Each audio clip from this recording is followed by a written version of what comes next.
It's a pleasure to be here. Thank you for the opportunity to talk to you a little bit about what's happening in the Democratic Republic of Congo. Most of you have probably heard the country described as rape capital of the world, or worst place in the world to be a woman. These labels dominate the headlines because they are shocking and they grab your attention. But they are certainly only part of the story. No doubt what's happening in the DRC is horrific. Hundreds of thousands of women and girls have been raped in that country since 1998. At Panzi Hospital in Eastern DRC, where I do my own work, the hospital has treated over 19,000 survivors of sexualized violence in the past 12 years. On average, they get about 1,200 women a year who come because of their injuries due to rape. On any given day at the hospital, you'll find 250 to 300 women who are there, again, to receive treatment because of sexual assault. So there's no doubt that what is happening in the DRC is horrific. At the same time, the media, advocacy organizations, aid groups, academics, outsiders basically, have perpetuated a narrative about Congo that relies on those sound bites of rape capital of the world and worst place in the world to be a woman. Consequently, those oversimplifications have grossly distorted the world's view of what is happening in the DRC, including perpetuating stereotypes about Congo as if it's this awful dark place where every man is a rapist and every woman is a victim, and we know that that's not true. So there are problems with the narrative, and I have a very brief amount of time to share with you the problems with the narrative and to try and dig a little deeper into what is actually happening in Congo. Why is rape happening on such a massive scale in the DRC? So let's take a look at some of these cliches that are used to describe the country and unpack those a little bit as a way to better understand what is happening there. When we talk about worst place in the world to be a woman, what does that neglect? It neglects the fact that men are also targets of sexualized violence. It overlooks the fact that there are very functional, healthy aspects of the culture. It reduces women to the sum total of their attacks.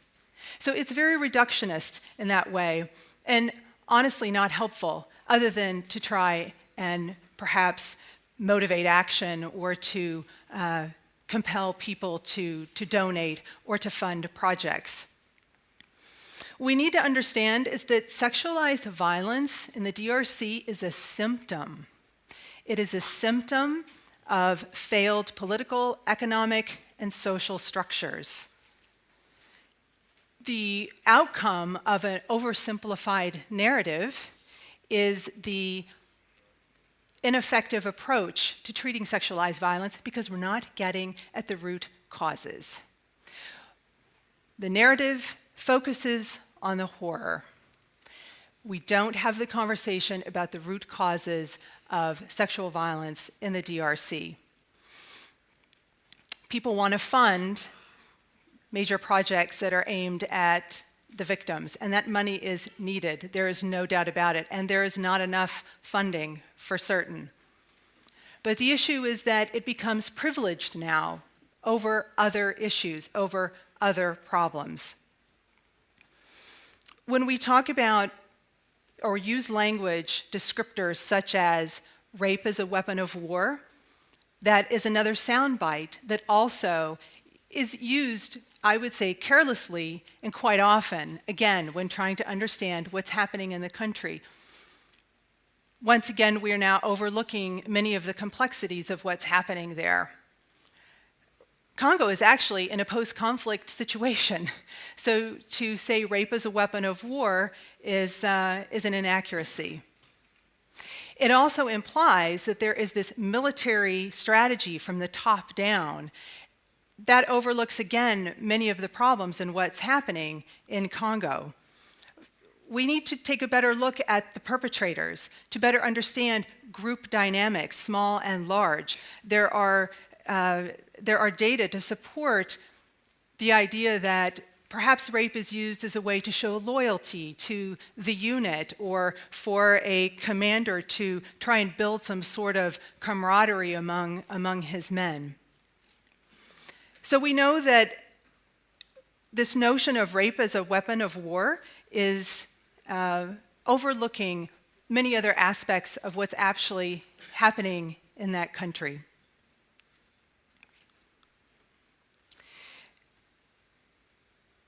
There are other issues that are contributing to what's happening in Congo. For example, you need to know that the country is a failed state. There is rampant impunity for the crimes, another reason why rape continues to happen. I think one of the issues that we also need to discuss, but is a difficult one for us, are the prevailing cultural attitudes. We can look at countries during peacetime and consider the gender dynamics, the gender relationships between men and women.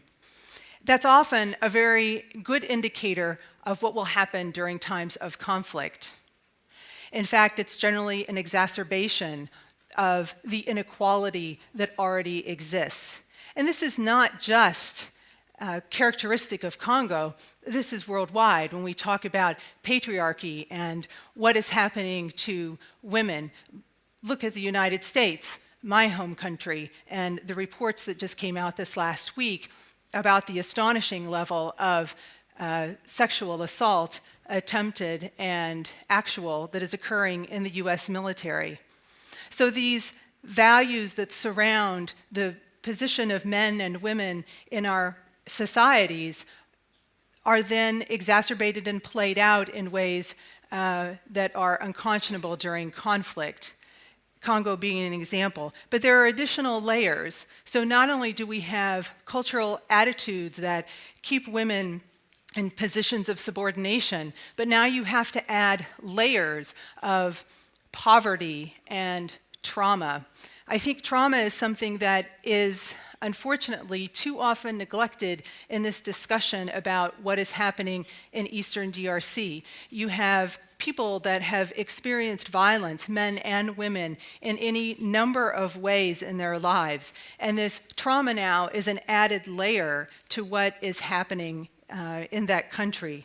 So when you add together cultural attitudes, gender roles, the social construction of what it means to be a man or a woman in a culture, and you add that to poverty, issues of trauma, a context of impunity, and rampant violence, we see these escalated scales of sexual assault. There's a temptation to want to implicate simple causes for what's happening there, and we often hear about conflict minerals, and that and this gets reduced to a soundbite that says cell phones equal rape. But again, that's another one of those gross overgeneralizations and simplifications of what's happening there. Is it a part of the problem? Absolutely. But taking care of issues around conflict minerals is certainly not a silver bullet for ending sexual violence in Eastern Congo. So I will leave you with this. It's a lot of information in a short amount of time, and we'll use the panel as an opportunity to delve into these issues deeper. But it is time for us to break through the narratives of rape, shift the discourse on sexualized violence in Eastern DRC, and get at the causal complexities of suffering in that country. I look forward to talking with you more about this. Thank you.